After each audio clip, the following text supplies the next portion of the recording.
Hello बच्चों, कैसे हैं आप लोग। मस्त हैं, ठीक हैं, अच्छे हैं। मस्त रहो, खुश रहो और पढ़ाई भी करो और अपने मम्मी पापा का नाम रोशन करो। तो चलिए आज नेक्स्ट टॉपिक की बात करते हैं, जो कि हम पार्ट 4 में लेकर आए हैं। हम बात कर रहे हैं मैटर इन आवर सराउंडिंग्स, यानी कि क्लास 9th का चैप्टर नंबर 1 केमिस्ट्री पोर्शन। हम मैटर के बारे में पढ़ चुके हैं, मैटर को का इंट्रोडक्शन हम पढ़ चुके हैं। मैटर क्या होते हैं, मैटर के पार्टिकल्स के बारे में हमने पढ़ा, उनकी प्रॉपर्टीज जानी। अब हम इसके बाद में हमने जाना कि स्टेट ऑफ मैटर। प्रीवियस जो पार्ट था उसमें हमने डिस्कस किया था, बहुत अच्छे से एक्सप्लेन किया था स्टेट ऑफ मैटर।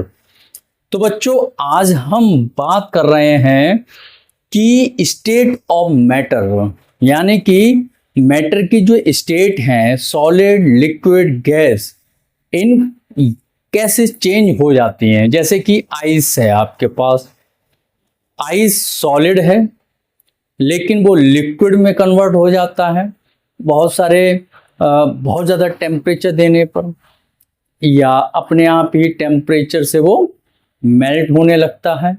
तो आज इसी की हम डिस्कस करेंगे कि आखिर उसके अंदर होता क्या है, उन पार्टिकल्स के बीच में क्या होता है।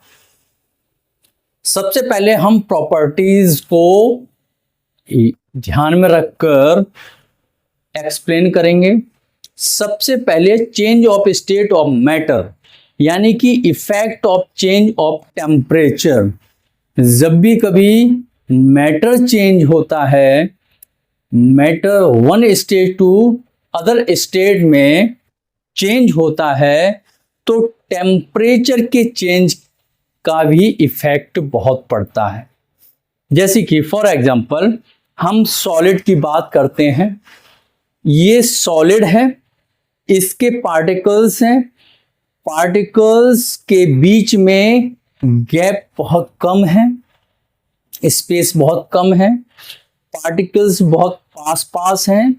इन पार्टिकल्स के बीच में एक फोर्स लग रहा है जिसे कहते हैं फोर्स ऑफ अट्रैक्शन, जिसकी वजह से ये पार्टिकल्स फ्रीली मूव नहीं कर पाते, इसलिए ये डेंस है, सॉलिड है। अब करना क्या है, हमने इसी सॉलिड को हीट किया। हीट का मतलब हमने टेम्परेचर दिया। एक चीज और है, टेम्परेचर देने से पहले जब ये सॉलिड था तो इसके पार्टिकल्स की अपनी एक काइनेटिक एनर्जी थी, बहुत कम एनर्जी थी। काइनेटिक एनर्जी जिस पार्टिकल में होती है वो जितनी ज़्यादा काइनेटिक एनर्जी होगा, पार्टिकल उतना ही ज़्यादा तेजी से मूव करेगा। तो इस समय ना तो इनके पास स्पेस है मूव करने के लिए, ऊपर से ये टाइटली वाइंड है, एक दूसरे से बंधे हुए हैं फोर्स ऑफ अट्रैक्शन की वजह से। थर्ड चीज ये है कि इनके पार्टिकल्स की काइनेटिक एनर्जी बहुत कम है। अब वो हीट करने पर, हीट का मतलब है टेम्परेचर हम बढ़ा रहे हैं।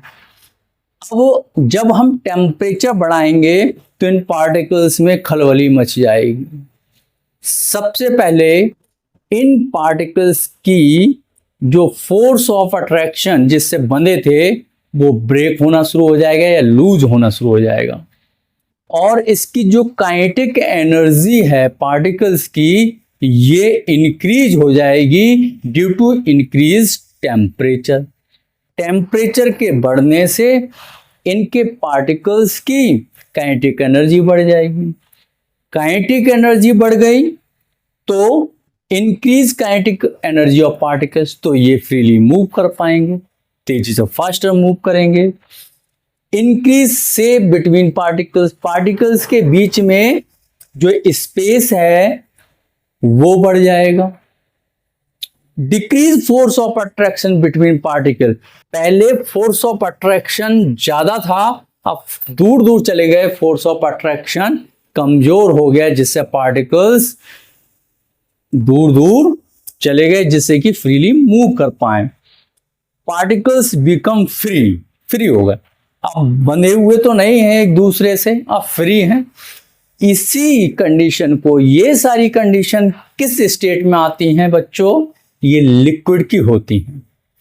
ये इस तरीके से सॉलिड लिक्विड में कन्वर्ट हो जाता है। अब आपके जहन में एक क्वेश्चन जरूर आ रहा होगा, सर लिक्विड से सॉलिड बनाए तो क्या होता है? तो बच्चों, लिक्विड यानी कि वाटर, सॉलिड यानी कि आइस, जब हम इसको इसमें चेंज करते हैं तो यहां पर हम क्या कर रहे थे? टेम्परेचर को इंक्रीज कर रहे थे। अब टेम्परेचर डिक्रीज कर देंगे। जब टेम्परेचर डिक्रीज होगा तो इनके पार्टिकल्स की जो काइनेटिक एनर्जी है वो रिड्यूस होगी। काइनेटिक एनर्जी रिड्यूस होगी तो ये इनका मूवमेंट स्लो पड़ जाएगा। मूवमेंट स्लो पड़ जाएगा तो ये पास पास आने लगेंगे और इन पार्टिकल्स के बीच में फोर्स ऑफ अट्रैक्शन बढ़ जाएगा। तो इस कंडीशन में ये क्या होंगे?